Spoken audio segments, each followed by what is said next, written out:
ini dimulai kembali, semoga bisa istiqomah sehingga kita menjalani hidup bisa seimbang antara bekal duniawi dan bekal ukhrawi kita, begitu ya. Nah, di sini tadi sudah kita tanyakan ya, apa sih bedanya antara karir dan bekerja, begitu ya. Nah, di sini wanita karir ya. Ini kita insya Allah sudah paham ya Bu ya. Wanita karir di sini semua kita masuk bekerja di rumah sakit dalam rangka apa itu Ibu? Apa Ibu? Mencari nafkah ya. Ini nanti berbeda ini. Berkarir itu tidak untuk mencari nafkah sebenarnya. Jadi di sini ya berkarir itu untuk ya kita menekuni profesi kita ya. Profesi kita. Misalnya dulu kita studinya di bidang farmasi, kita upgrade lagi, kemudian kedokteran juga demikian ya, dan yang lain-lain itu adalah berkarir gitu ya. Jadi mengembangkan potensi yang ada. Makanya nanti kita akan ambil garis tengahnya, apa sih persamaan dan perbedaan antara karir dan bekerja dan bagaimana pandangan Islam ya. Tapi salah satunya betul memang kita berkarir itu salah satu bonusnya itu kita bisa menjadi salah satu sumber penghidupan kita ya. Sehingga ketika kita berbicara tentang karir ya, itu selalu memakai hadis ini, hadis riwayat Al-Bukhari ya, ma'akala ahadun ta'aman qattun khairan min an ya'kula min amaliyati. Jadi tidak ada yang lebih baik yang kita konsumsi sehari-hari dalam kehidupan kita untuk memenuhi kebutuhan-kebutuhan tersebut yang lebih baik melebihi dari apa yang kita hasilkan dari kedua tangan kita. Sampai-sampai Rasul mengatakan ya, wa inna nabiyallahi Dawud alaihi salam ya'malu aw ya'kulu bi'amali yadihi. Sampai bukan hanya Nabi Daud, tapi ini sebagai salah satu sampel gitu ya. Nabi Daud alaihissalam juga bekerja dan hasil bekerja itu untuk memenuhi kebutuhan sehari-hari. Dan semua nabi itu meskipun sebenarnya kalau para nabi itu berdoa langsung sama Allah itu langsung dapat ya Bu ya. Misalnya minta satu gunung Uhud emas, itu akan ada, tapi tidak pernah dilakukan oleh para nabi. Mereka mengajarkan kepada kita dan memberikan contoh kepada kita bagaimana untuk mendapatkan hasil itu harus melalui usaha, meskipun tidak semua hasil yang kita terima itu datang dari usaha yang kita lakukan. Setuju atau tidak? Untuk mendapatkan hasil kita harus berusaha. Tapi sebagai seorang muslim kita tidak boleh berhenti di situ ya. Meskipun tidak semua hasil yang kita dapatkan itu didatangkan oleh Allah melalui usaha yang kita lakukan. Pernah terjadi dialog ya antara Imam Malik dengan Imam Syafi'i gitu ya. Imam Syafi'i bilang pokoknya enggak kerja yang enggak dapat hasil gitu ya. Terus Imam Malik bilang tidak seperti itu. Bisa juga dia dapat hasil tanpa bekerja. Ayo buktikan statement masing-masing begitu ya. Kemudian Imam Syafi'i pergi bekerja. Ya, kemudian hasil dari bekerja itu diupah kurma Bu ya. Nah, dia ketemu Imam Malik, nih saya membuktikan bahwa dengan bekerja saya mendapatkan hasil. Kemudian coba kamu makan, ini ya kurmanya. Terjawab nggak tadi statement yang kedua? Saya tidak harus bekerja, tapi saya dapat hasilnya juga. Nah, seperti itu ya. Maka ada rizki itu min haitsu la yahtasib begitu ya. Di sini ada beberapa panduan di dalam Al-Qur'an ini Bu, untuk memandu kita dalam beraktivitas sehari-hari ya. Di antaranya dalam surat An-Nahl ayat 87 ya, ayat 97 Allah Subhanahu wa taala berfirman di sini, "Man 'amila shalihan min dzakarin aw untha." Kok tidak bergerak ya?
Dalam surat An-Nahl ayat 97 ya, di sini Allah Subhanahu wa taala sampaikan, "Man 'amila shalihan min dzakarin aw untha."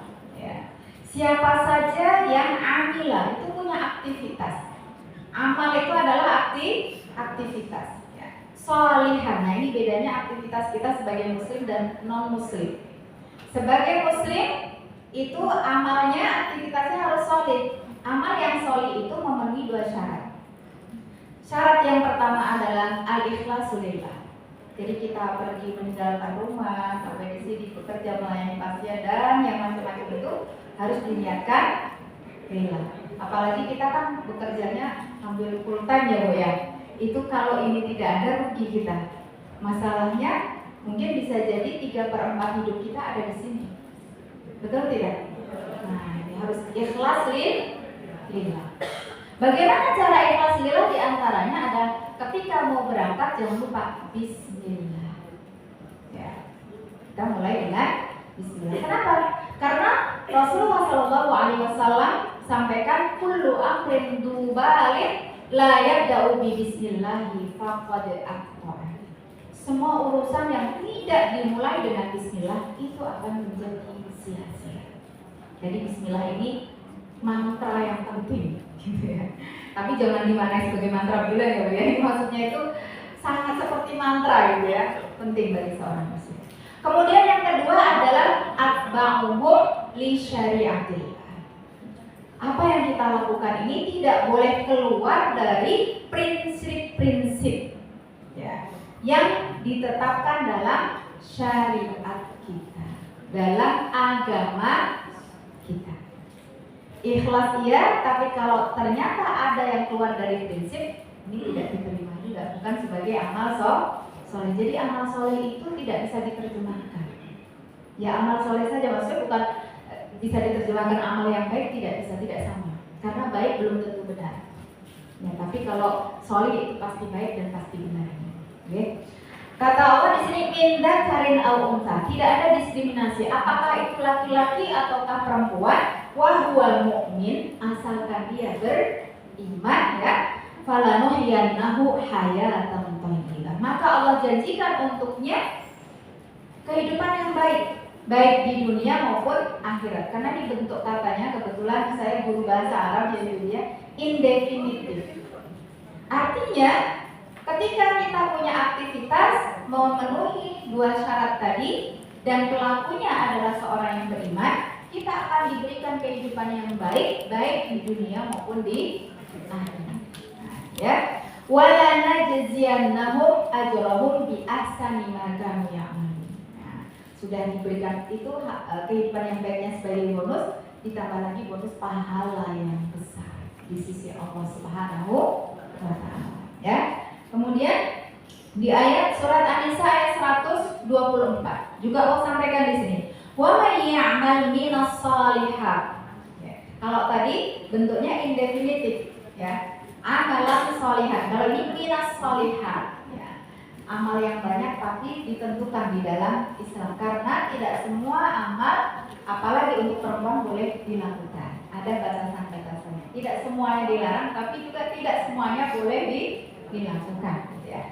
Wa huwa mu'min fa ulaika yadkhuluna al-jannah wa la yudlamuna nakira. Akan masuk surga dan tidak ada sedikit pun yang dilalaikan oleh Allah, tidak diberi balasan oleh Allah Subhanahu wa taala asalkan memenuhi syarat. Maka berkarir sebenarnya itu diperintahkan di dalam Islam. Ya. Dasarnya apa? Di antaranya di dalam surat At-Taubah ayat 105 ini ya. Wa qul i'malu. Katakan wahai Muhammad kepada umatmu, i'malu, bekerjalah kalian. Carilah aktivitas, carilah kesibukan. Fasayarallahu amalakum wa rasuluhu wal mu'minun. Allah akan memberikan penilaian dari aktivitas kalian. Rasulullah juga akan memberikan penilaian dari aktivitas kalian. Orang-orang yang beriman juga akan memberikan penilaian dari aktivitas kalian. Maksudnya di sini kita boleh punya aktivitas apapun, tapi ada loh yang mengawasi kalian. ada panduannya dari Al-Quran, As-Sunnah, juga pendapat-pendapat orang yang beriman gitu ya. Kenapa? Fasaturabbuna ila alimil ghaib. Karena apa yang kamu lakukan dari aktivitas-aktivitas kamu di dunia ini nanti akan kembali akibatnya dimintai pertanggungjawabannya di akhirat.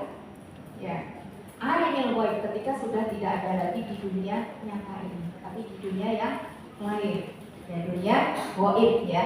Fayunabbi'ukum bima kuntum ta'malun. Bahkan semua yang kita lakukan itu ibu-ibu akan diputar kembali file-filenya, film-filmnya. Nanti ibu bisa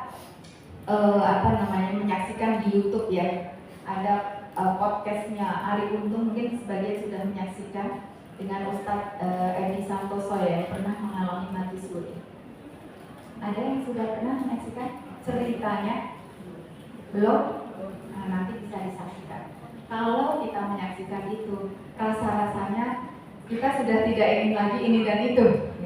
Ternyata apa? Semua orang yang sedang mengalami sakaratul maut itu semuanya akan diperlihatkan apa yang pernah dilakukan dari detik per detik hidupnya di dunia. Seperti nonton bioskopnya sendiri. Sehingga yang ada di situ menyesal, nyesek dan sebagainya. Lalu hanya satu yang diminta. Rabbi laula akhartani ila ajalin qarib. Ya Allah, beri aku waktu sedikit saja. Fa asaddaqa wa akum minas salihin. Aku akan infakkan semua yang telah aku kumpulkan. Lalu aku akan perbaiki hidupku menjadi orang yang soleh. Itu. Dan kata beliau yang mengalami sakaratul maut tadi, ketika sudah melihat videonya itu ibu-ibu, yang terlihat semuanya adalah harta bendanya.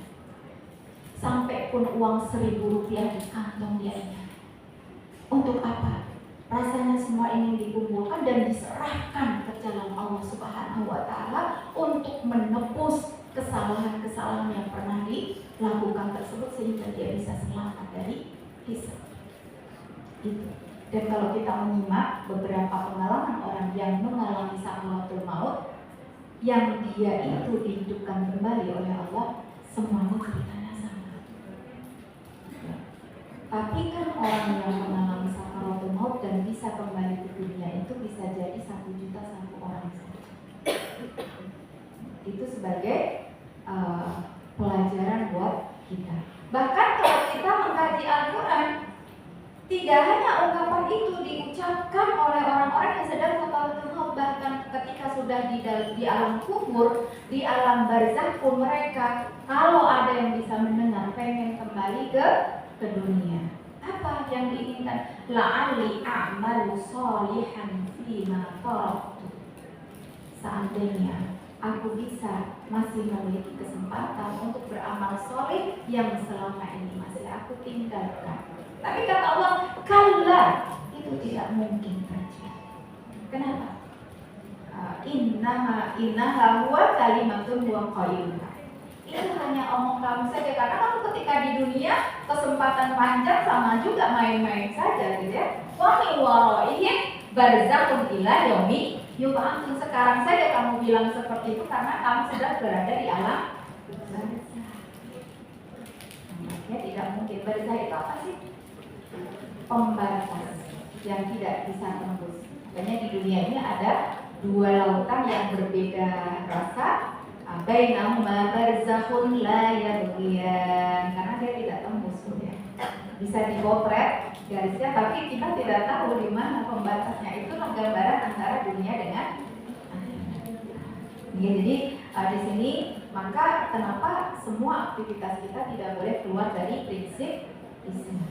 Karena tadi akan dibuka semuanya oleh Allah, akan di-sell kembali video-video kita.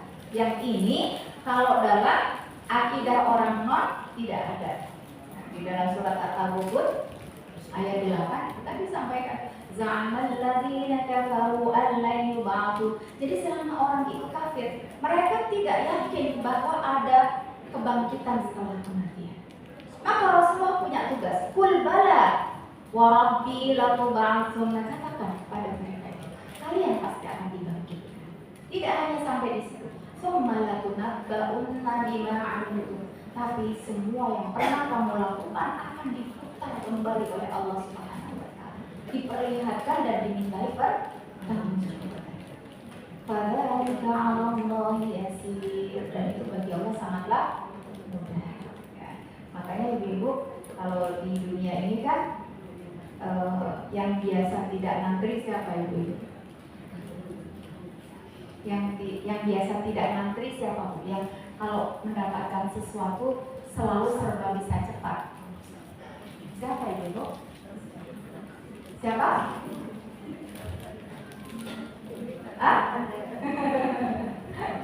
Orang-orang yang bos ya bu. Ya pokoknya begitulah ya, yang punya ini dan sebagainya. Kalau orang-orang yang susah kan selalu ngantri ya bu ya. Nanti dibalik bu.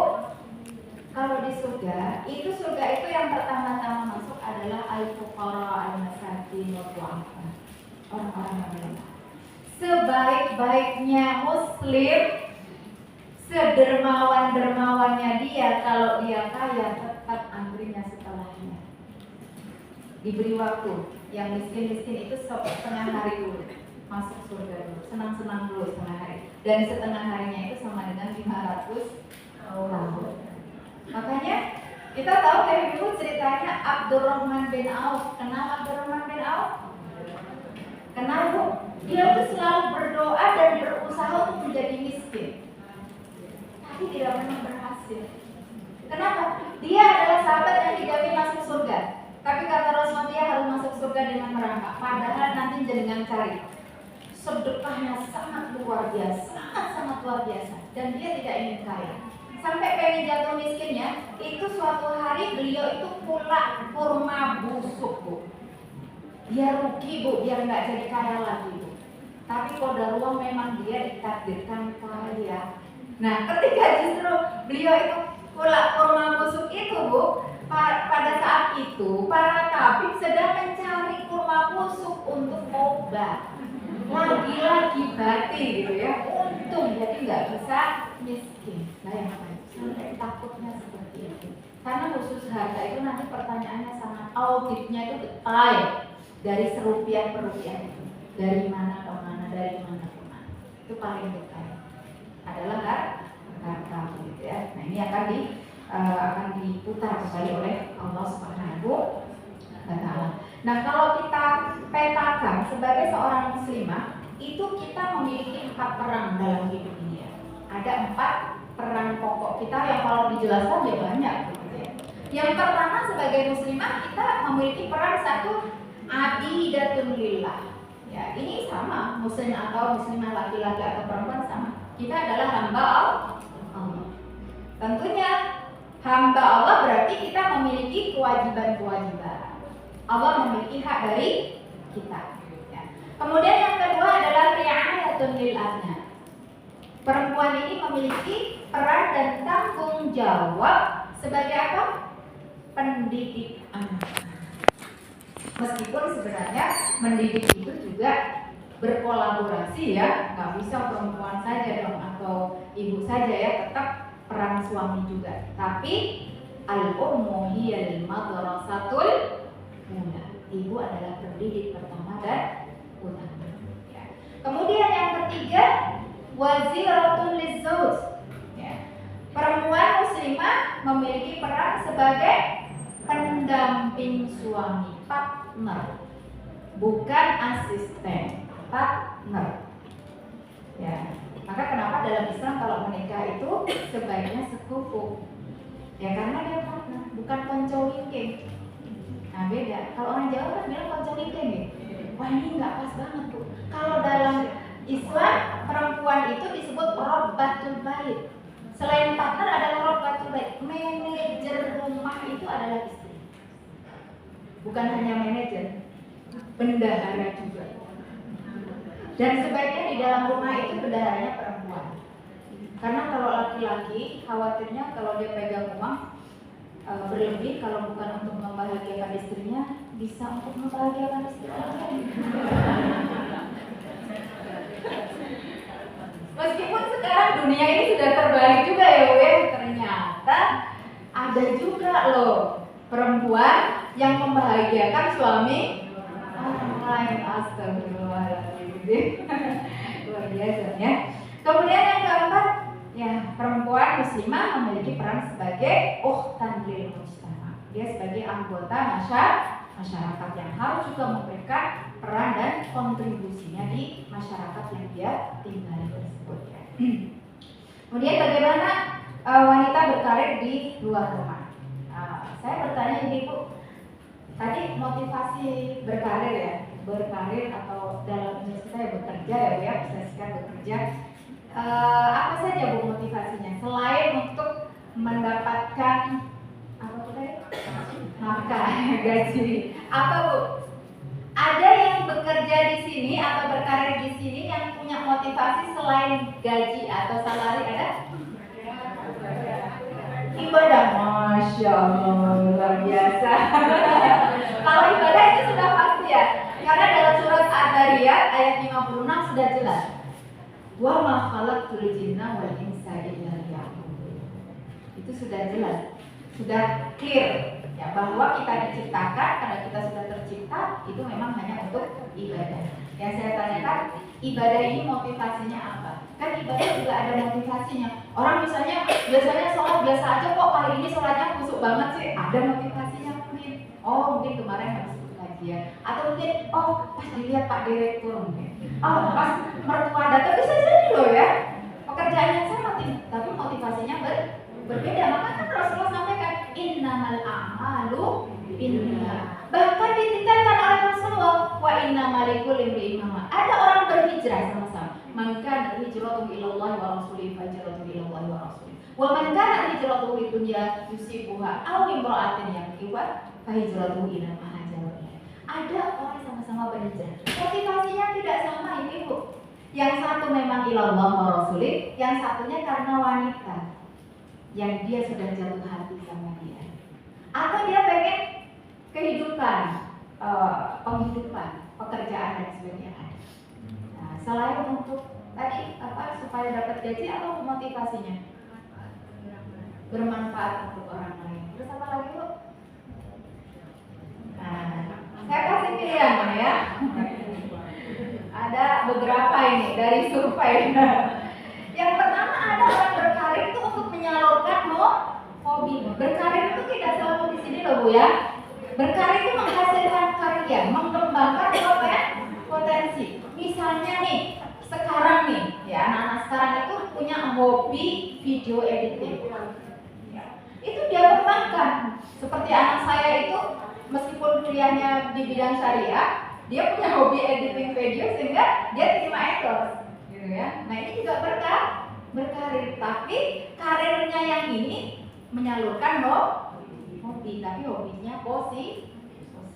Ya. Ibu suka masak, ya, lalu buat restoran atau mungkin jadi owner ya, founder dan owner makanan dan sebagainya atau yang lainnya. Nah itu menyalurkan hobi.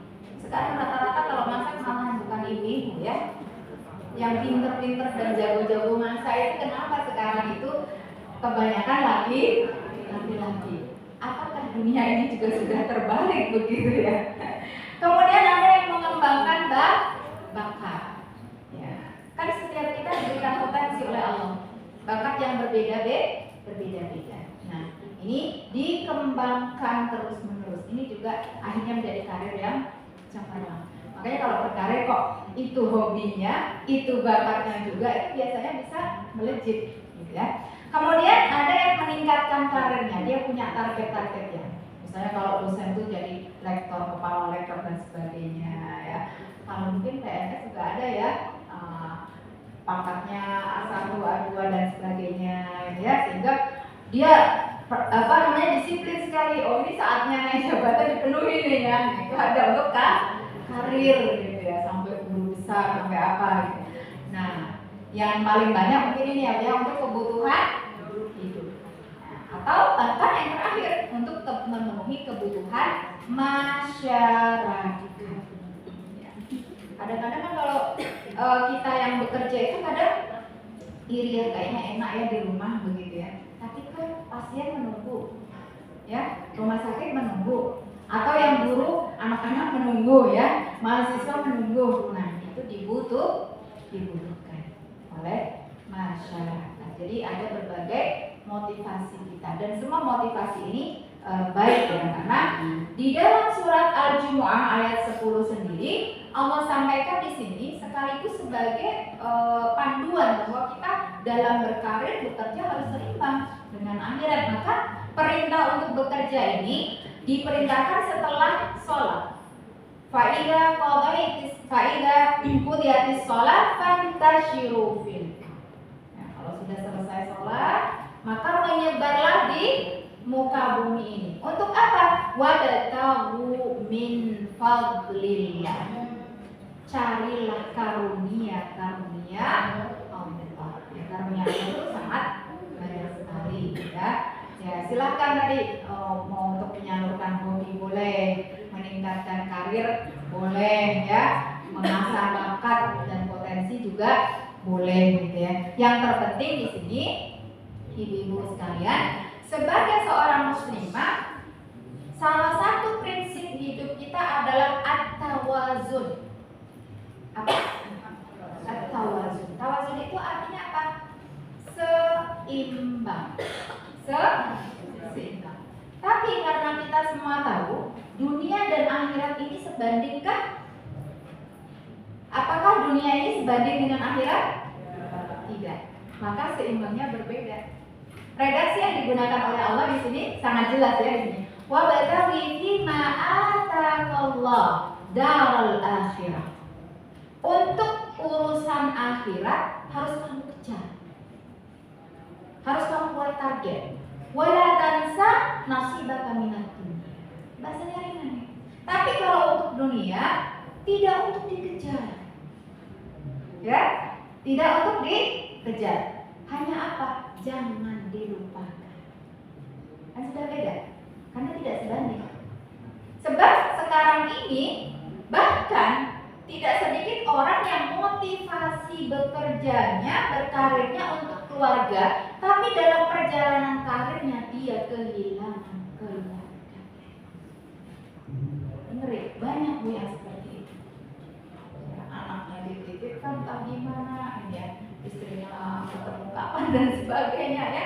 Akhirnya dia sibuk dengan karirnya, katanya itu untuk keluarga, tapi ternyata tidak disadari keluarganya hilang. Ini banyak. Ya, saya coba lagi. Ada beberapa teman ya yang mungkin sekarang kan perempuan itu lebih tekun ya, lebih tekun, lebih sabar dan sebagainya, sehingga di masa sekarang ini tidak sedikit karir wanita jauh lebih cemerlang daripada laki-laki. Yang kadang ini menjadi taruhan. Ada beberapa kasus ya akhirnya rela untuk pisah. LDM ya kan? Saya kalau untuk meninggalkan karir saya berat. Nah, padahal suaminya di luar kota. Dan menurut saya ini bukan nakut-nakut ya biar LDM boleh. Sekarang siapa Hajar dengan Nabi Ibrahim juga LDM kan? Yang terpenting apa? Nah, kekuatan imannya. Masalahnya sekarang luar biasa. Yang nenek-nenek berondong dapat berondong juga bisa, kakek-kakek ya dapat garis mungil-mungil ya ada, itu masalahnya, gitu kan? Jadi para suami kita tidak sekuat Ibrahim pun punya dua loh ya, LDM dengan Hajar tapi ada Sarah. Nah mau kita nggak, ini suksesnya LDM-nya Ibrahim kan ada Sarah di sini ya. Hajarnya di Mekah, Sarahnya di Palestina, gitu ya. Nah, ini dan juga imannya itu baik-baik saja. Ini saya ketemu beberapa kasus yang akhir-akhir ini terjadi begitu akhirnya. Makanya sudah saya sampaikan dari awal kalau ada yang curhat gitu ya. Kalau suami sudah minta untuk serumah, maka tinggal memilih. Itu berarti tinggal memilih. Kamu mau memilih suamimu atau pekerjaan, itu sudah kode sebenarnya, sudah kode. Saya setuju itu, banyak begitu. Kalau misalnya tetap dengan karirnya, yaitu di akhirnya ini bukan 1, 2, 3, 4, 5 Bu. Lebih dari itu ya. Ya harus rela. Harus rela. Ya suaminya buka pabrik lagi. Buka cabang. Ya saya sampaikan kalau ada yang curhat begitu ya, tinggal pilih mau buka suaminya boleh buka cabang atau enggak. Gitu ya. Tetap di pabrik Indo gitu ya. Kalau pabrik Indo berarti harus disatukan satu dengan yang lain. Kalau enggak ya berarti buka cabang gitu ya. Nah, ini jadi akhirat dengan dunia harus seimbang. Belum lagi dengan keluarga tadi ya. Jadi jangan sampai karena pekerjaan kita akhirnya keluarga hanya dapat sisa-sisa waktunya. Kadang-kadang tidak sedikit ya yang orang tua berangkat anaknya masih tidur, kemudian pulang anaknya sudah tidur. Tapi tidak ada yang di sini ya. Gimana Bu? Oh di Jakarta ya. Iya karena perjalanannya luar biasa ya. Berangkatnya pagi-pagi sebelum subuh, pulangnya udah malam-malam sudah anak-anak pada tidur, ini luar biasa. Makanya kalau nggak karena dua hal itu tadi ya, syarat dua hal tadi ikhlas dan juga sesuai prinsip itu, ruginya dunia akhirat gitu ya. Nah di sini bagi perempuan harus mengingat apa yang disampaikan oleh Allah dalam surat An-Nisa ayat 32 ini ya. Wala tatamannau ma faddalallah. Kita tidak boleh berangan-angan ya bisa berkarir sama persis dengan orang lain, apalagi kaum pria. Karena setiap kita, pria dan wanita itu diberikan passion, diberikan potensi, diberikan kompetensi yang berbeda-beda agar bisa saling melengkapi, bisa saling membantu, bisa saling berbagi. Jadi dalam bekerja dan berkarir ada aturan-aturan yang harus ditaati oleh kita sebagai para muslimah. Ya. Apa saja di sini ya? Jadi kalau dari penjelasan di atas kita clear ya bahwa tidak ada larangan untuk berkarir, tidak ada. Sehingga dalam kaidah usuliyah disampaikan al aslu fil asliyati al ibahas. Kalau tidak ada larangan berarti kembali ke hukum asal, boleh. Ya, boleh. Akan tetapi bolehnya tidak mutlak. Ada syarat-syaratnya. Nah ini yang terpenting ya. Syaratnya apa saja? Yang pertama adalah apa ini Bu? Menutup aurat. Kenapa dinamakan aurat? Apa arti aurat? Tuh, ada Sofi. Kenapa dinamakan aurat Ibu? Apa makna aurat? Aurat artinya apa aurat? Anggota tubuh yang tidak boleh diperlihatkan kepada orang lain ya. Karena tidak pantas untuk dilihat. Jadi aurat itu sebenarnya tidak pantas untuk dilihat oleh orang lain. Nah, apa saja aurat perempuan? Seluruh tubuh manusia kecuali apa?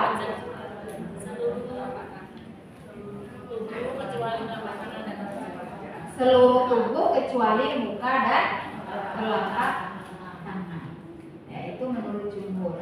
Kalau menurut Imam Hanafi ditambah telapak kaki. Itu telapak kaki tidak termasuk aurat. Kalau menurut Imam Hanafi. Tapi kalau mayoritas itu yang boleh dilihat hanya muka dan telapak tangan. Dan yang perlu kita luruskan di sini, menutup itu berbeda dengan membungkus. Beda Ibu. Menutup beda dengan membungkus. Bedanya apa ya? Kalau menutup masih nampak dari luar, kalau menutup tidak nampak dari luar. Membungkus Masih nampak dari luar, kalau menutup tidak nampak dari luar. Wale apa enggak? Ya, kalau membungkus itu nampak ya Bu ya. Kalau membungkus, Ibu pernah bikin lemper arem-arem diapain? Ditutup apa dibungkus? Dibungkus. Ya. Ditutupnya pakai apa? Ditutupnya pakai itu box. Ya, jadi kalau tidak di dalam box itu dibungkus. Ya. Artinya apa?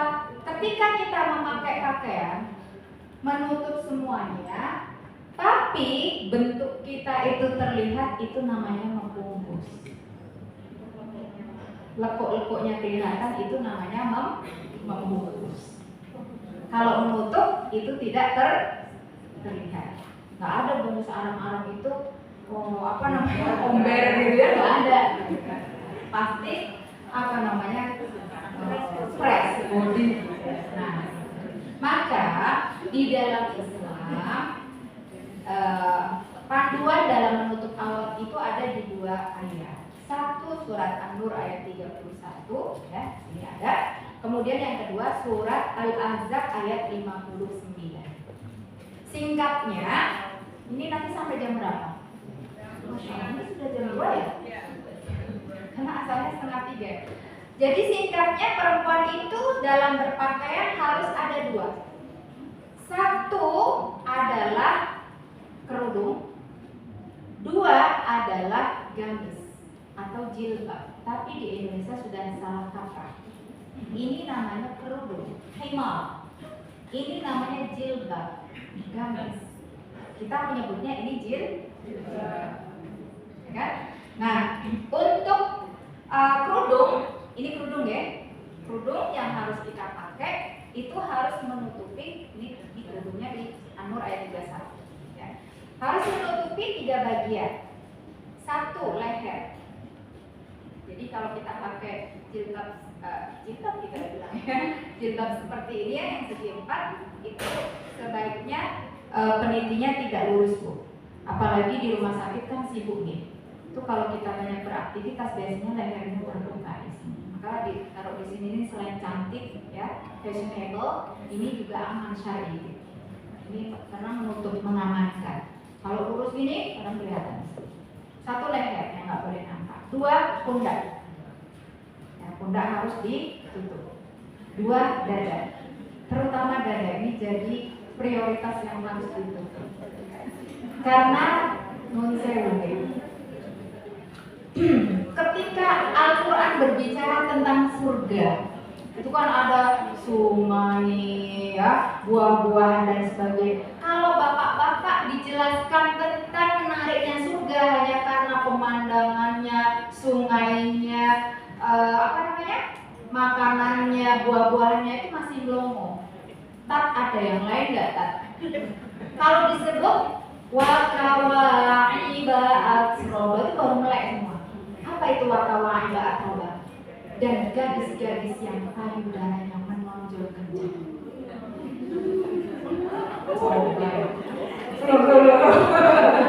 Saya itu. Jadi otak laki-laki dengan perempuan itu benten ibu-ibu. Nah, coba nanti disimak kajiannya Dr. Aisyah dalam beda, dalam isi otaknya itu beda. Kalau kita kan piknik kemana ya, gitu ya, Kota Awang mau yang hijau, yang indah dan sebagainya. Kalau bapak-bapak itu nggak menarik, ya, ya menarik, tapi tidak lebih menarik daripada sambutan istri dengan pakaian yang mini dan sebagainya. Menarik, nggak perlu pergi ke jauh-jauh. Saya setuju itu pikniknya laki-laki di situ. Maka ini dan bagian yang sangat menarik bagi kaum pria, kenapa disebut di dalam Al-Quran di surga sampai sedetail itu tadi ya, wakawa'iba atroba tadi ya, yang masih kenceng ya. Nanti silahkan dibaca tafsirnya di surat An-Naba kan ya, itu tafsirnya seperti itu. Jadi bukan yang sudah emak-emak yang sudah kendor, bukan yang masih kenceng. Ini juga menunjukkan bahwa bagian dada ini sangat menarik, sehingga kita harus tutupi, ya, jangan beli. Nah, ya. Kemudian baru jilbab ya, jilbabnya ya yang tidak membentuk ya, yang longgar. Ya, nah ini syarat menutup aurat. Ya. Kalau digambar, tapi kalau seperti ini ya Bu, yang modelnya sih bebas ya. Yang terpenting tidak menutup dan menutup aurat juga kalau bisa fashionable, maksudnya janganlah kita bekerja pakai daster ya, kemudian melayani suami malah pakai baju kerja dinas rumah sakit, ya enggak pas. Ya baju dinas di rumah lain dengan dinasnya di rumah sakit, gitu ya. Maka di dalam surat Al-A'raf itu fungsi pakaian itu dua, ya. Liwari sau'atikum warisha, menutup aurat dan untuk perhiasan. Makanya salah satu syarat pakaian muslimah itu diantaranya adalah estetikanya juga harus diperhatikan, disesuaikan dalam gayanya ya. Mau olahraga maksud pakai baju tidur ya, itu kan beda juga ya. Kemudian yang kedua, menghindari ikhtilaf. Ini saya singkat ya karena waktunya sudah materi kan bisa di-share ya. Nanti untuk ayat-ayatnya bisa dibaca sendiri. Ikhtilaf itu percampuran laki-laki dengan perempuan. Ya. Kalau dalam darurat semuanya, kalau darurat kan di rumah sakit banyak kondisi darurat ya, itu sudah membolehkan apa saja, tapi tetap diminimalisir kontak langsung, itu tidak boleh. Ya, kontak langsung. Jadi misalnya ibu sebagai perawat di sini, pasien perempuan sebisa mungkin kasihkan perawat perempuan, selama itu masih bisa di-handle. Kemudian pasien laki-laki kasihkan dokter atau perawat laki-laki. Kenapa? Profesi kita itu ada dakwah juga sebagai syiah. Maka kalau kita bekerja dengan prinsip seperti itu, insya Allah berapa jamnya kita di sini juga ibadah. Ya, ini ya.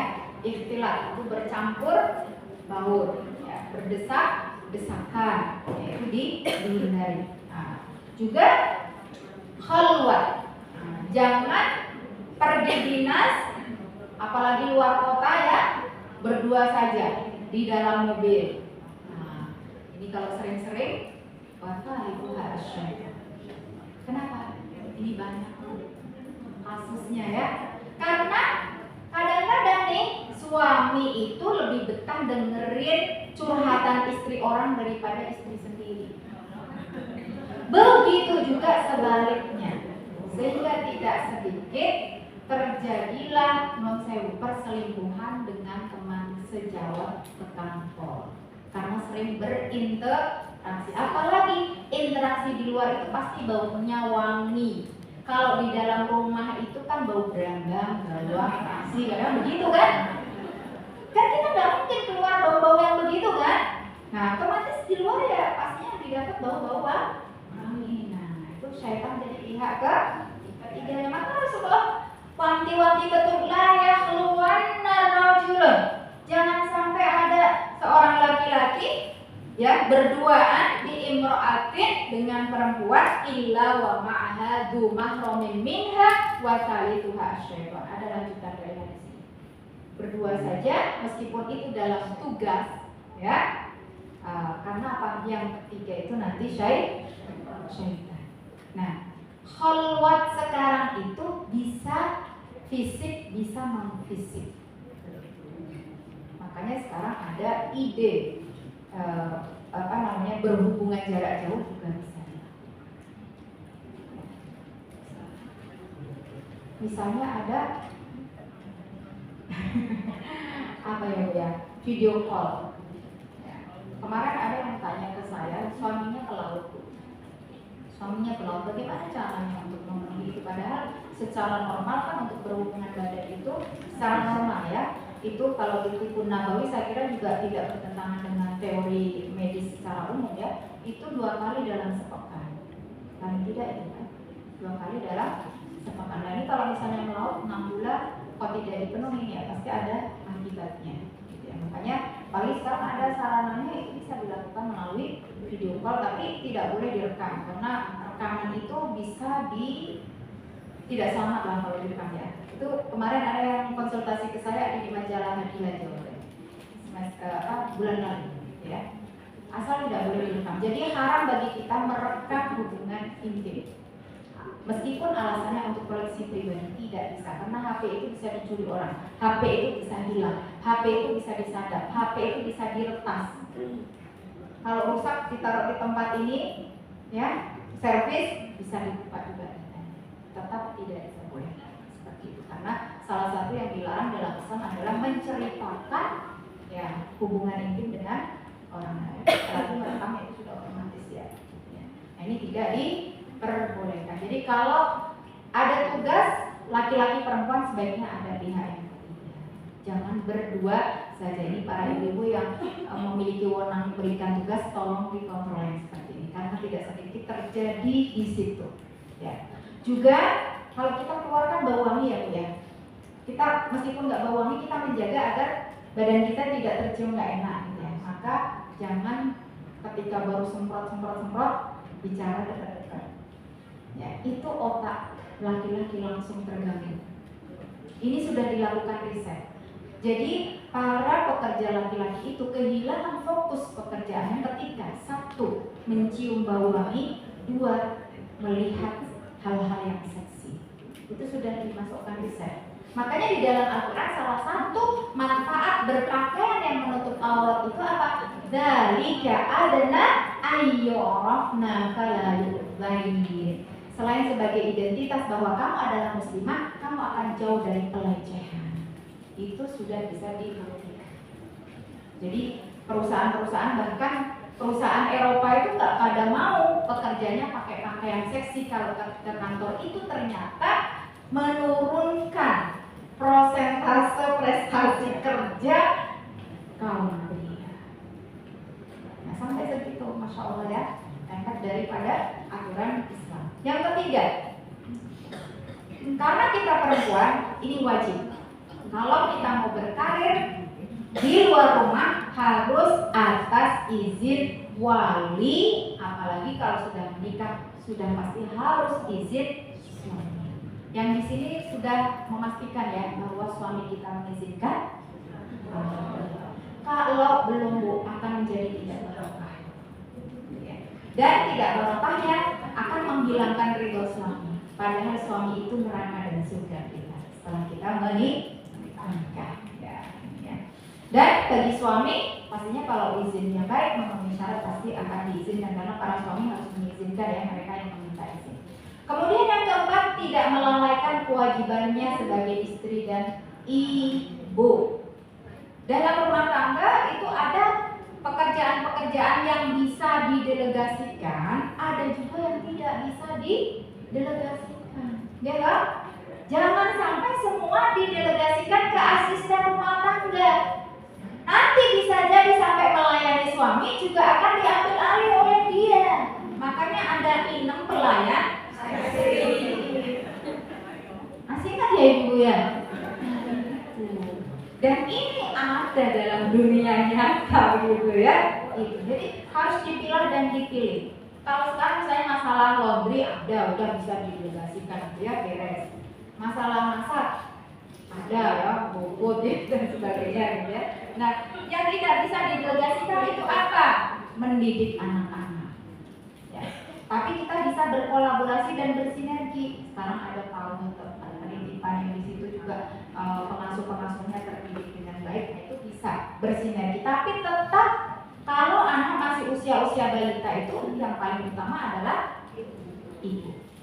Ya, untuk membangun bonding dan sebagainya. Dan itu kan kesempatan tidak lama. Ya. Waktu itu tidak lama Bu.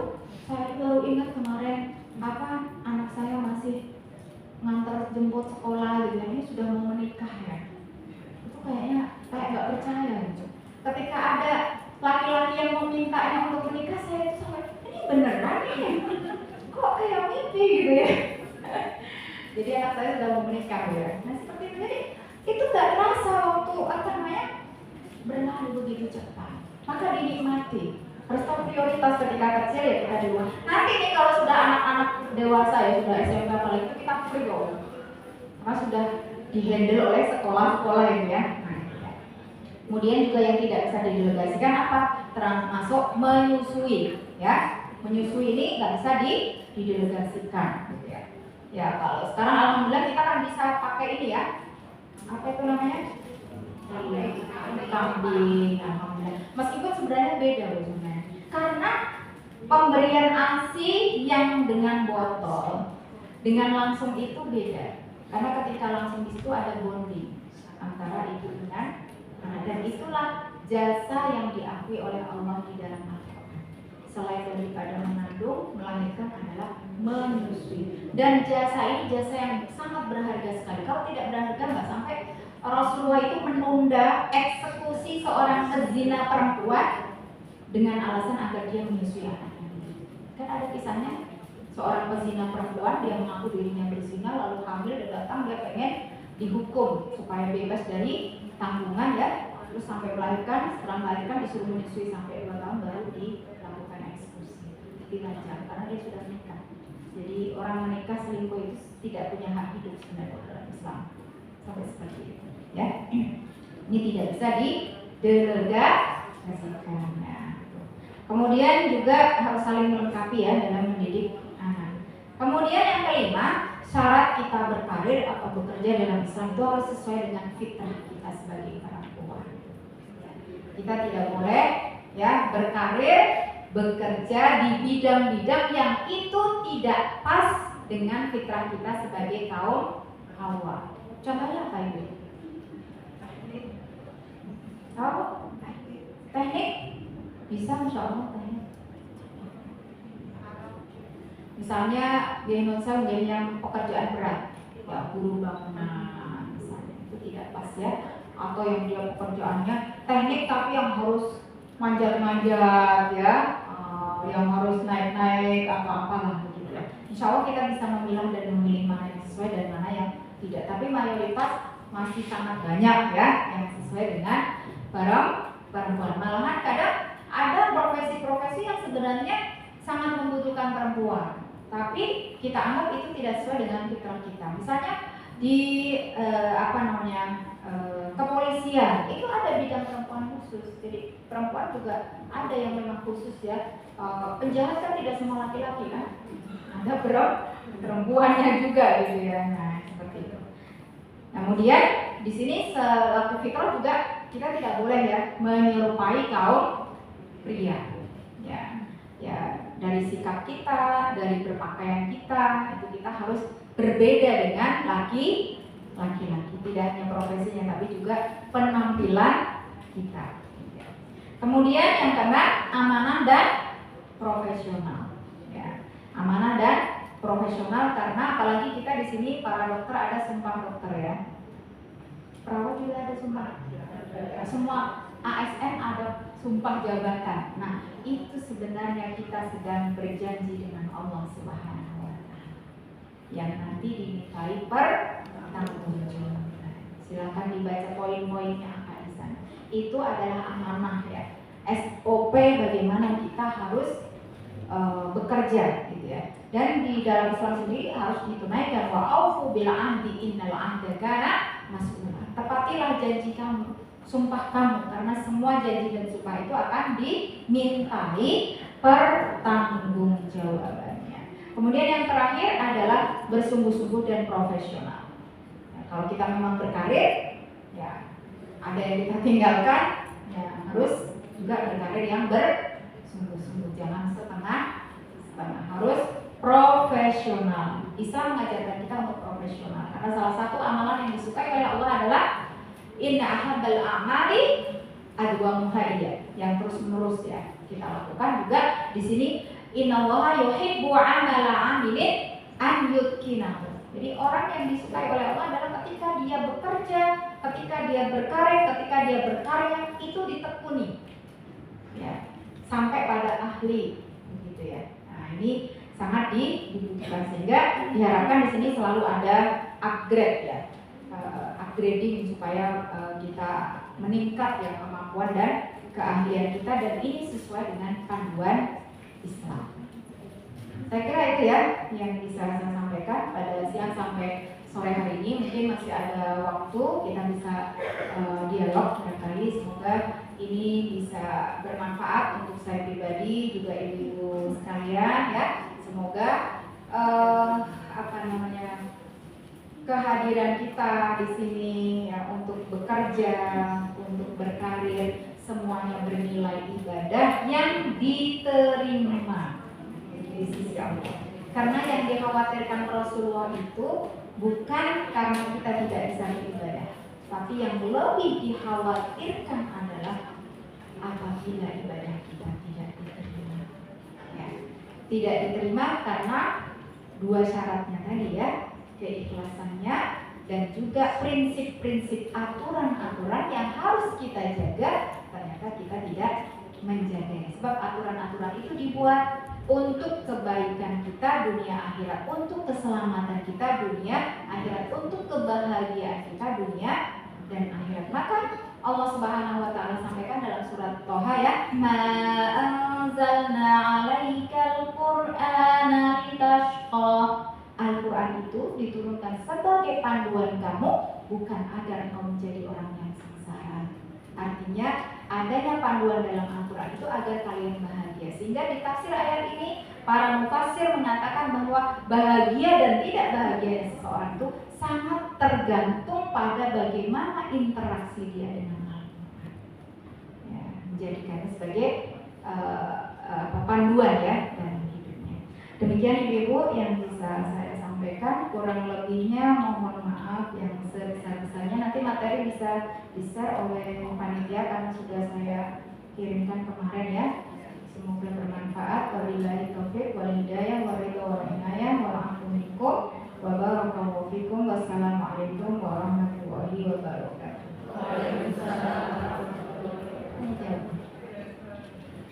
Alhamdulillah, terima kasih banyak Ustazah atas pemaparannya yang sangat luar biasa. Ini saya yakin ilmu yang disampaikan insya Allah bermanfaat untuk kita semua. Nah, langsung saja untuk acara selanjutnya itu sesi diskusi pertanyaan jawab. Barang siapa yang ingin bertanya atau barangkali ingin memberikan masukan juga bisa, atau barangkali ingin berdiskusi, silakan.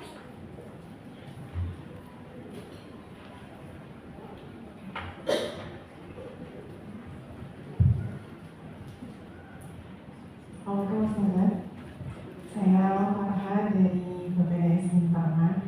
Izin berdiskusi sekaligus bertanya Ustazah. Jadi seperti yang kita bilang bahwa tadi suatu ibadah itu diterima atau tidaknya adalah tergantung niatnya.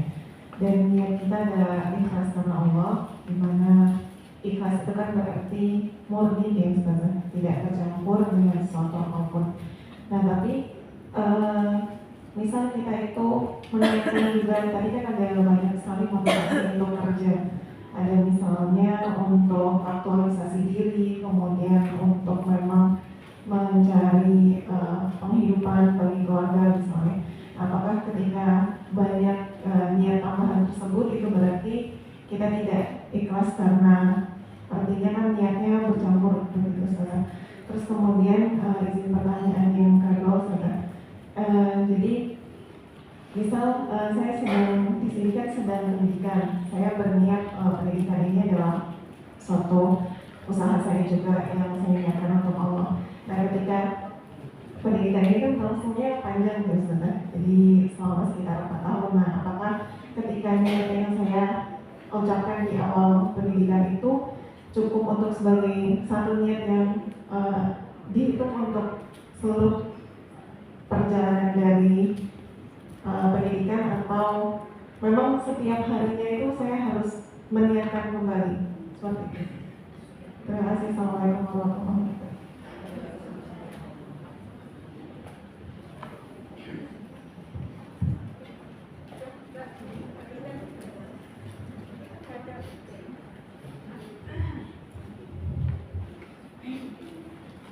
Pertanyaan pertama tadi ya, untuk motivasi dengan niat ya. Niat itu apa? Nah ini yang harus kita luruskan. Definisi niat. Niat itu dalam bahasa Arab definisinya adalah qasdu syai' muqtarinan bil fi'li. Tak ada kehendak untuk melakukan sesuatu yang kemudian disertai dengan action. Itu adalah niat. Dan di dalam surat Al-Bayyinah ayat 5 Allah Subhanahu wa taala jelaskan ya, wa ma umiru illa liya'budullaha mukhlishina lahu-d-din. Kan tadi kita sudah clear ya bahwa hidup kita itu tujuannya adalah untuk ibadah. Jadi semua aktivitas kita itu harus mengandung nilai ibadah. Dan ibadah yang diterima harus ada unsur ikhlasnya. Dan ibadah di dalam Islam itu luas. Kalau di dalam agama lain mendefinisikan ibadah itu ritual tertentu dilakukan bahkan di waktu-waktu tertentu dan di tempat-tempat tertentu dengan cara tertentu. Tapi kalau di dalam Islam, ibadah itu didefinisikan sebagai al-amalul mudmirul mufid. Semua amal, aktivitas yang ada manfaatnya itu adalah ibadah. Baik manfaat itu kembali kepada diri atau orang lain, baik manfaat itu sifatnya duniawi maupun ukhrawi. Asalkan dua syaratnya tadi terpenuhi. Ikhlas karena Allah. Dan ikhlas ini tidak saklek. Ikhlas itu tidak saklek, meskipun juga tidak mutlak, gitu ya. Artinya tidak saklek di sini. Kalau kita memang, ya, misalnya motivasi kita bekerja, berkarir untuk mendapatkan apa salah satunya Ibu? Penghidupan. Tapi kan kita punya keyakinan ini yang menjamin rezeki kita itu siapa? Allah. Nah di sini bedanya.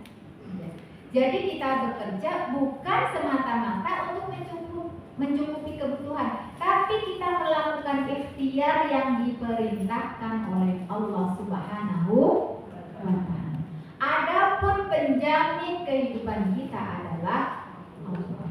Rizki kita yang memberikan adalah Allah. Sehingga misalnya suatu saat ada orang yang sudah tidak produktif lagi, sudah tidak bisa bekerja lagi, tetap Allah kasih rizki dia.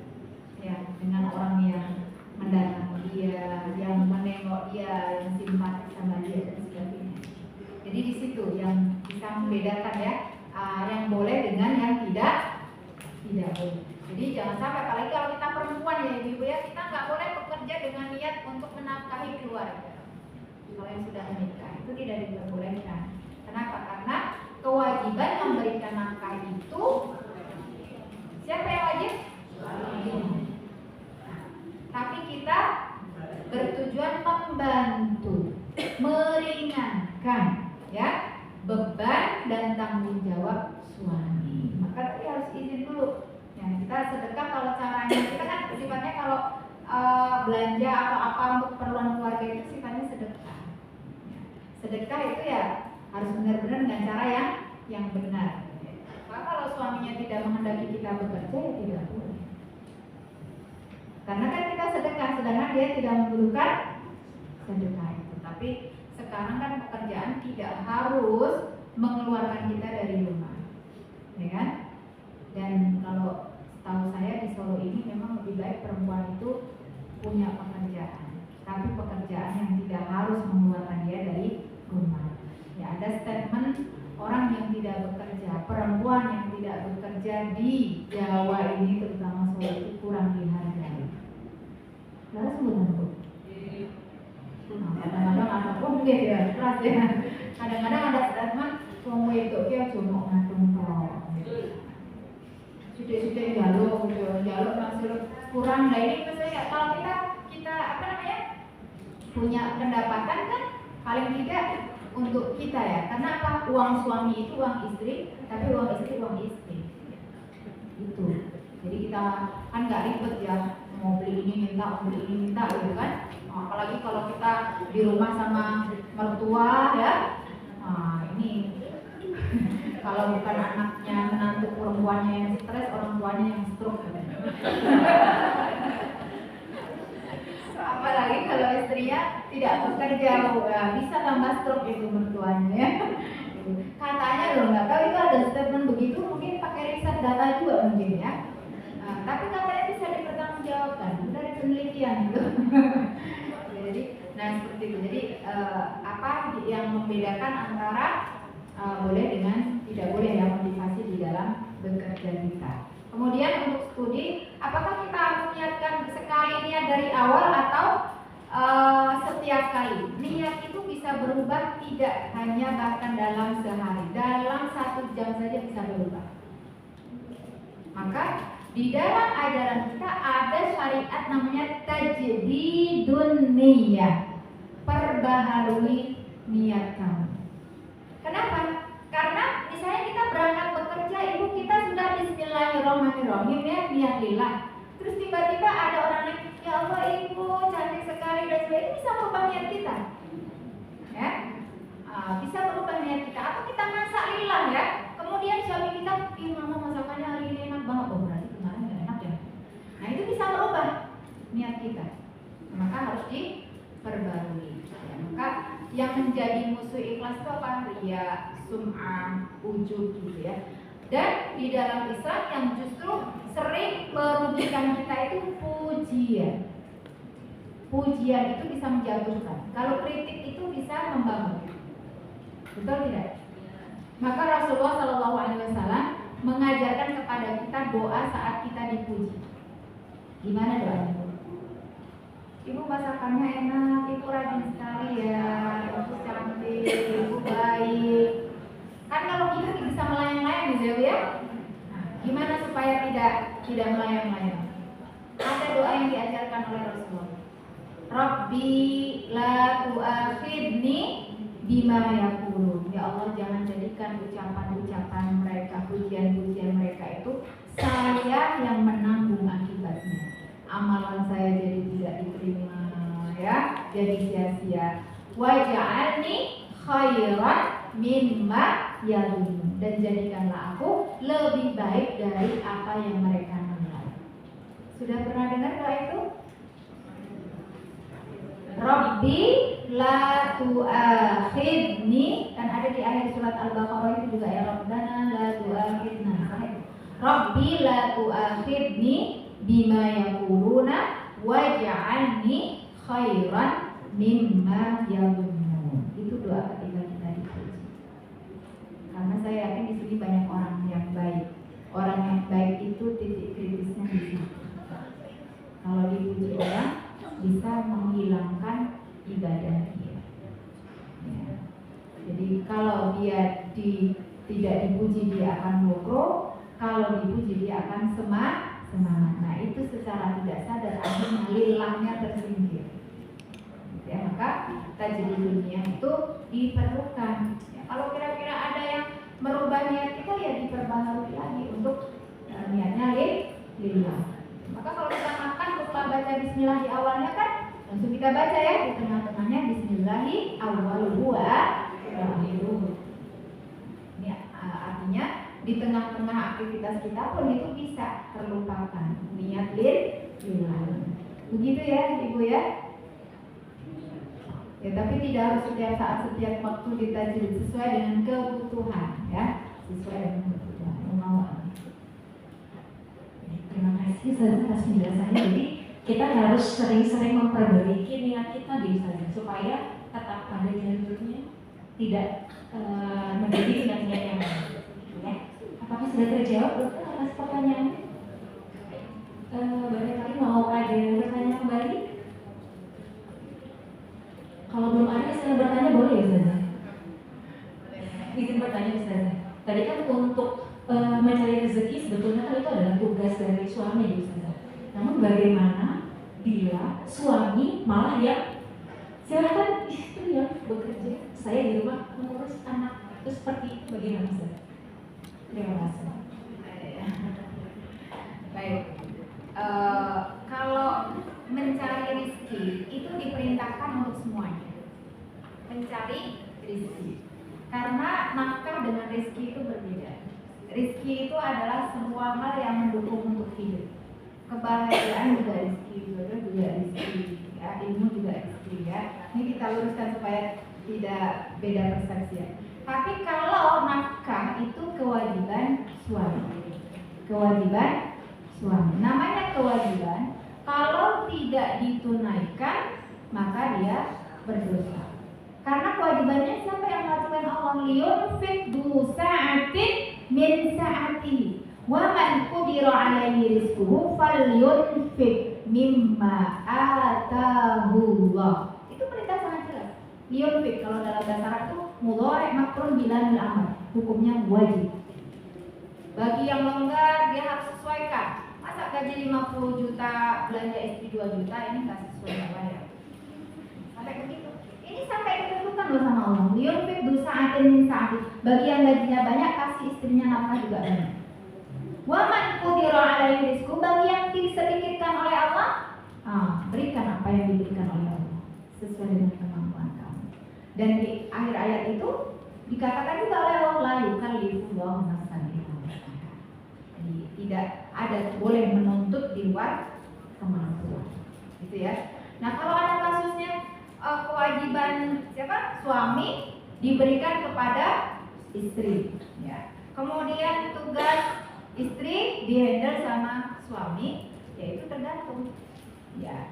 Apakah itu dilakukan suka atau sama suka atau terpaksa? Kalau terpaksa jelas tidak boleh. Ya, kita kan kadang misalnya ada jadwal bagi perawat yang shift-shiftan, kan bisa tukar jadwal. Boleh nggak, Bu? Boleh, asal tidak ada tekanan, ya kan? Boleh.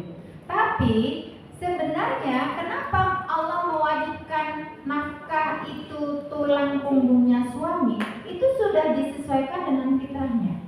Dan ketika kita keluar dari jalur fitrah tersebut, pasti ada yang tidak beres. Akan ada akibat yang ditimbulkan.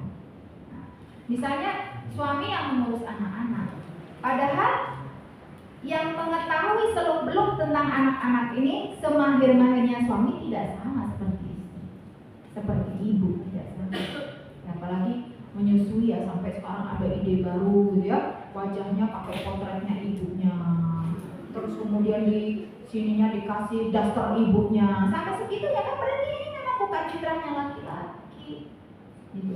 Dan bahkan kalau kita renungkan yang ada di dalam surat An-Nisa tadi, ar-rijalu qawwamuna 'alan nisa'i bima faddalallahu ba'dhum min ba'din wa bima anfaqu. Salah satu sebab laki-laki itu menjadi qawwam, ya, qawwam memiliki kepemimpinan di dalam rumah tangga itu adalah karena kemampuannya memberikan nafkah. Karena kemampuannya memberikan nafkah. Sehingga ketika kemampuan atau kewajiban ini tidak ditunaikan, akan terjadi dominasi wilayah. Akhirnya kadang-kadang tidak sedikit perempuan akan dominan, dan ini menjadi tidak seimbang di dalam rumah tangga. Ya. Meskipun perempuan, kalau kita lihat dari keluarga yang dibina rumah tangga Rasulullah, ya, Khadijah itu kan owner perusahaan, Rasulullah itu karyawan. Tapi Khadijah di rumah, dia yang menjalankan bisnisnya adalah Rasulullah. Tapi perempuan seperti Khadijah sekarang hampir-hampir tidak ada bisa menempatkan dirinya di mana. Dia sebagai owner perusahaan, di mana dia sebagai makmum dari imamnya. Gitu ya. Ini yang menjadi PR kita, gitu ya. Jadi kalau dibalik, ya meskipun sebenarnya sah-sah saja asalkan tadi ya masing-masing bisa meridho, tapi karena ini di luar fitrah dan juga perintah Allah, pasti ada hal yang akibat-akibat yang ditimbulkan, baik itu jangka panjang maupun jangka pendek ya. Sehingga misalnya ketidakseimbangan dalam memberikan pendidikan seksualitas terhadap anak ya. Seksual dengan seksualitas kan berbeda. Dia butuh seorang ibu yang lembut, tapi ibunya nggak pernah ada di rumah. Yang ada adalah figur ayah. Nanti bisa jadi itu karakternya dominan keras, dan seperti itu bisa. Karena ini apalagi anak usia 2-7 tahun itu harus seimbang peran laki-laki dengan perempuan, karena dia butuh pendidikan seksualitas yang menjelaskan, mewujudkan mana laki-laki dan mana perempuan dengan karakternya yang berbeda. Ya. Kalau perempuan itu seperti ini, kalau laki-laki seperti ini. Kalau ibunya pergi terus yang didapati bapaknya, gitu. Makanya kenapa sekarang banyak generasi stroberi gitu, karena hampir-hampir guru-guru PAUD TK itu perempuan. Perempuan nggak bisa mencontohkan seperti Umar seperti apa, nggak bisa. Stroberi ya, di luarnya sih keras ya, tapi begitu ini lembek. Nah itu karena itu. Kalau saya dulu ketika studi di Timur Tengah itu, di sana dari TK itu sudah dipisah, lagi perempuan sudah dipisah. Lagunya anak laki-laki dengan anak perempuan berbeda. Keterampilannya juga berbeda. Jadi meskipun TK perempuan yang ngajar perempuan, laki-laki yang ngajar laki-laki. Dia ada figur laki-laki benar. Lagunya itu beda. Kalau yang laki-laki itu lagu yang semangat apa, kalau perempuan itu yang nina bobo kayak setuju lah gitu ya. Dan itu ternyata berpengaruh gitu. Nah, kalau sekarang kan kenapa banyak sih anak-anak laki-laki bertingkah seperti perempuan? Nah, ini bisa jadi PR kita nih. Ini tadi ya akibat dari bertukarnya peran gitu ya antara laki-laki dengan perempuan sehingga keluar dari fitrahnya. Jadi mungkin kita akan diskusi terhadap suami bisa kita lebih kita diskusi kembali kalau kita tuh muslim dan muslimah tuh punya peran masing-masing. Suami peran yang mencari nafkah, istri adalah mendidik anak-anaknya supaya nanti kedepannya tidak tertukar peran antara ibu dan ayah. Jadi anak bisa mencontoh hal-hal yang baik dan yang tidak. Seperti itu bisa. Baik, ada yang mau bertanya kembali? Oh, silakan. Assalamualaikum Ustazah. Saya ingin tanya yang terkait dengan persyaratan nikah karir. Di sini yang kedua itu hindari ikhtilaf, yaitu campur laki-laki dan perempuan. Tetapi kalau di rumah sakit ini saya sendiri Ustazah, saya bekerjanya di bagian laki-laki. Jadi saya mengkoordinir kendaraan di sini, di mana semuanya kendaraan itu adalah laki-laki, perempuannya saya sendiri. Ini bagaimana Ustazah? Silakan. Jadi ikhtilaf itu juga tidak mutlak dilarang. Sebagai contohnya ketika kita melaksanakan ibadah haji, kan? Di sana tidak dipisah antara laki-laki dengan perempuan. Tapi yang terpenting sebagaimana tadi yang kami sampaikan, ada batasan-batasan interaksi. Jadi selama kita tidak harus nih berbicara jarak dekat atau kemprowel ya, berdesak-desakan dan sebagainya, itu sebisa mungkin dihindari. Sebagai contohnya, anaknya Nabi Syuaib, 2 perempuan, karena ayahnya sudah sepuh, mereka adalah peternak, jadi putrinya yang harus menggembala kambing. Nah, ada kan kisahnya itu ya? Ketemu dengan Musa. Kok ini perempuan 2 anak, yang lain semuanya laki-laki, ini kok perempuan, gitu ya? Terus apa maksud kamu? Saya harus memberi minum ternak saya. Ayah kami sudah sepuh, gitu ya. Nah, dia menunggu. Jadi tidak menerobos gitu ya, karena ini semuanya laki-laki ini sebagai contoh aplikasi dan implementasi di dunia nyata seperti itu. Jadi selama kita bisa meminimalisir, maka kita minimalisir. Ya, apalagi kita baru berangkat pagi-pagi, biasanya pasti itu kan pakai parfum atau apa gitu ya, nah jaga jarak. Ya, jangan, ini ibu wangi terus padahal yang di rumah nggak pernah wangi. Nah itu nanti mengganggu konsentrasi dia, ya. Nah, jadi jaga jarak. Juga tadi deh, ketika berbicara di ruangan, apalagi ruangan yang sempit, jangan sampai berdua saja dan sebagainya. Karena ini banyak kasus-kasus gitu. Ya akhirnya jadi curhat rumah tangga juga di situ, curhat ini finansial rumah tangga di situ, akhirnya ya jadi itu tadi lebih betah mendengarkan curhatan istri orang daripada istri sendiri. Akhirnya lah pihak ketiganya jadi tidak semuanya mutlak dilarang, tapi juga tidak semuanya diperbolehkan. Menghindari itu sebisa mungkin. Tapi kalau misalnya dalam kondisi-kondisi harus, ya diperbolehkan dengan batasan-batasan tadi. Sebagai contohnya itu tadi ya, ketika kita berada di kendaraan umum, ketika kita sedang haji, itu kan juga ada. Tapi kan masing-masing bisa menjaga. Seperti itu ya. Jadi kita harus mengetahui batasan-batasannya di Ustazah. Apa sudah itu kerjanya? Jadi apakah masih ada pertanyaan? Mungkin nanti barangkali ada yang mau bertanya, nanti akan kita tampung, akan kami sampaikan ke Ustazah, nggak apa-apa. Tentu saja untuk topik selanjutnya yaitu adalah penutup sekaligus dengan doa yang akan disampaikan oleh Ustazah Muslimatul. Pada Ustazah kami persilahkan. Baik ibu sekalian, untuk menutup majelis kita pada sore hari ini, marilah kita melantunkan doa bersama, mudah-mudahan Allah mengijabahnya di majelis yang mulia ini. Kita bisa mulai doa kita dengan istighfar 3 kali ya, istighfar sambil mengingat apa kesalahan yang kita mohonkan ampunannya kepada Allah Subhanahu wa taala, sehingga Allah benar-benar memberikan ampunannya. Astagfirullah.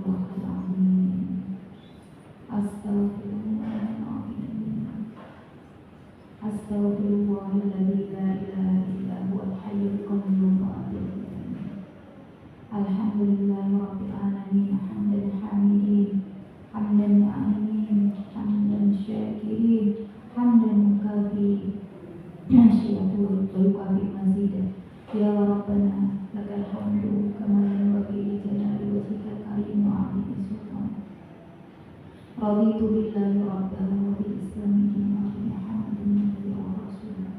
Allahumma anta rabbi la ilaha illa anta khalaqtani wa ana 'abduka wa ana 'ala 'ahdika wa wa'dika mastata'tu. A'udzu bika min syarri ma sana'tu. Abu'u laka bi ni'matika 'alayya wa abu'u bi dhanbi faghfir li fa innahu la yaghfiru dhunuba illa anta. Allahumma ighfir lana wa li walidayna warhamhuma kama rabbawna shighara. Allahumma ighfir lana wa li ikhwanina alladhina sabaquna bil iman wa la taj'al fi qulubina ghillan lil ladzina amanu rabbana innaka ra'ufur rahim. Allahumma ighfir lana wa lil mu'minina wal mu'minat wal muslimina wal muslimat al ahya'u minhum wal amwat innaka sami'un qaribun mujibud da'wat wa ya qadi al hajat. Allahumma inna nas'aluka salamatan fid din wa 'afiyatan fil jasad wa ziyadatan fil ilmi wa barakatan fil rizqi wa taubatan qabla al maut wa rahmatan 'inda al maut wa maghfiratan ba'da al maut. Allahumma hawwin 'alaina fi sakaratil maut wal 'afwa 'inda al hisab wan najata minan nar wan najata minan nar wan najata minan nar.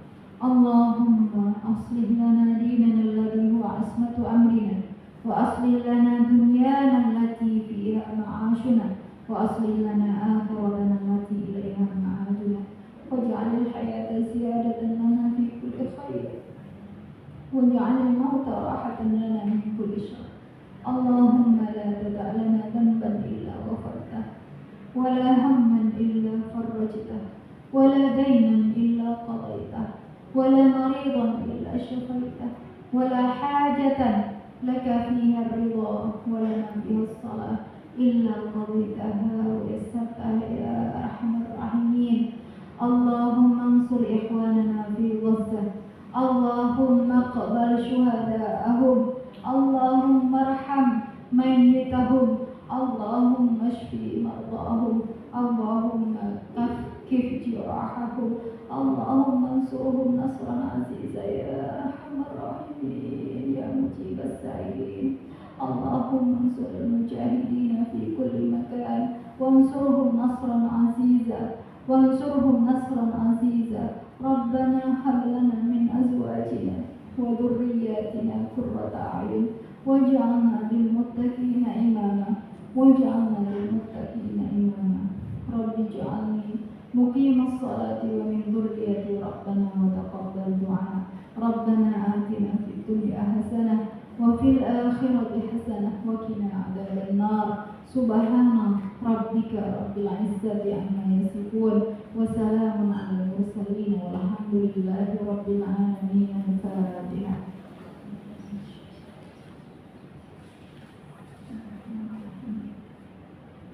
Iya,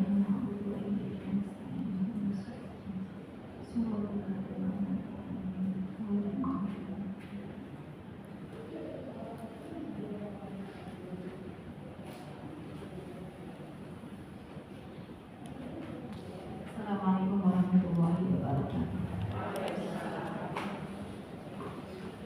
Terima kasih banyak.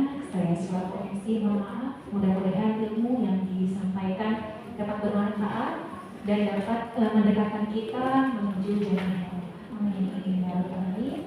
Assalamualaikum warahmatullahi wabarakatuh.